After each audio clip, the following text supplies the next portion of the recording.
ஒரு அழகான கிராமம் இருந்தது. அந்த கிராமத்திலிருந்த மக்கள் தங்கள் தினசரி வேலைகளை செய்து வாழ்ந்து கொண்டிருந்தார்கள்.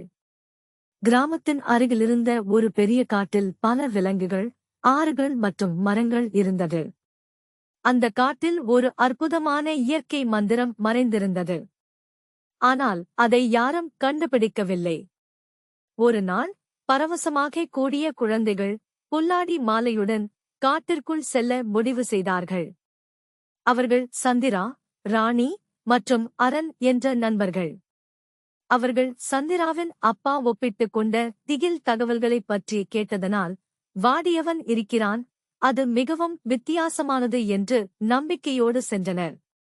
காட்டுக்குச் சென்ற பிறகு அவர்கள் அறியாத கற்பனை உலகம் ஆரம்பமாகியது. அந்த காட்டில் நிறைய வனவிலங்குகள், மிருதுவான காடுகளிலும் நிறைய நிறங்கள் விளையாட்டில் இருந்தன. சந்திரா, இந்த காட்டிலுள்ள இயற்கை மந்திரம் நமக்கு கண்டுபிடிக்க முடியுமா என்றாள். நாம் முயற்சி செய்ய வேண்டும், ஆனால் கவனமாக இருக்கலாம். நம்மால் இதற்கு முன்பு யாரும் சென்றதில்லை என்றாள் ராணி. அவர்கள் யோசிக்கிறார்கள். ஒரு மூலிகை மரம் ஒரே தடவை உயிருடன் பேசுகிறது. அது அவர்கள் அருகில் வந்து, என்னை கவனமாக அணுகுங்கள், நான் உங்கள் நண்பன். நான் இயற்கை மந்திரத்தை வைத்துள்ளேன்.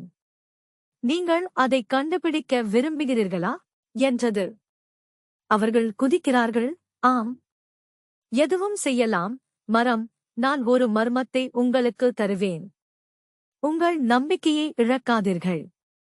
உங்கள் மூலம் முற்றிலும் புது உலகத்தை காணலாம் என்றது. அந்த மரத்தின் அளவுக்கு ஒரு மந்திரத்தை பிரபலமாக பேசுகிறது. அது 3 மந்திரங்களை நீங்கள் நிறைவேற்ற வேண்டும் என்றது. முதல், மண்ணில் உங்களுக்கு அழகான ஒரு பூவாக. 2வது, ஒரு வண்ணம் கொண்ட இறந்த விழிகளுக்காக. 3வது, உங்கள் தோட்டத்தில் உங்களுக்கு பொதுவான மண் என்றது. குழந்தைகள் தங்கள் செயல்களைத் தொடங்கினர். சந்திரா பூவைக் கண்டுபிடிக்க வேண்டும் என்று முடிவு செய்தாள். அவள் செடிகளில் வெண்ணிலவின் காந்தி பூவை பார்த்தாள். அவள் அதை எடுத்தாள்.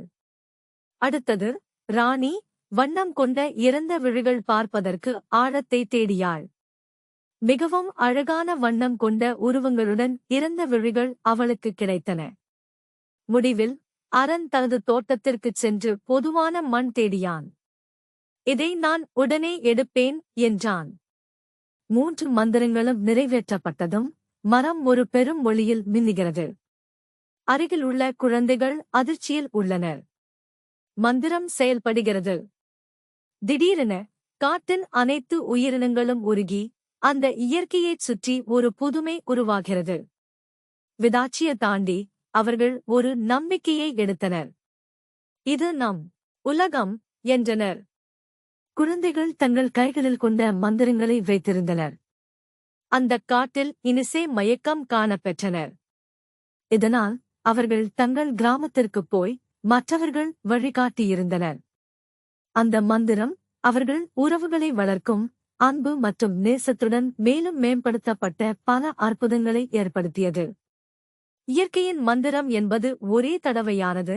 அது நமக்கு வழங்கும் பரிசுகளால் மனம் ஆறுதல் அடைவதாக இருக்க வேண்டும். இப்போது அந்த குழந்தைகள் அனைத்தும் வனத்தை பாதுகாப்பதற்கான ஒரு குழுவாக உள்ளனர். அவர்கள் அறிவியல் கற்றுக்கொண்டு அன்புடன் உலகத்தை மதித்து பழகுவது என்பதைக் கற்றனர். இயற்கை மந்திரம் அவர்களை இணைத்தது, அன்பு மற்றும் அன்புக்குரிய உறவுகளை உருவாக்கியது. அந்த நாளிலிருந்து அவர்கள் அந்த மந்திரத்தை வாழ்ந்து வந்தார்கள்.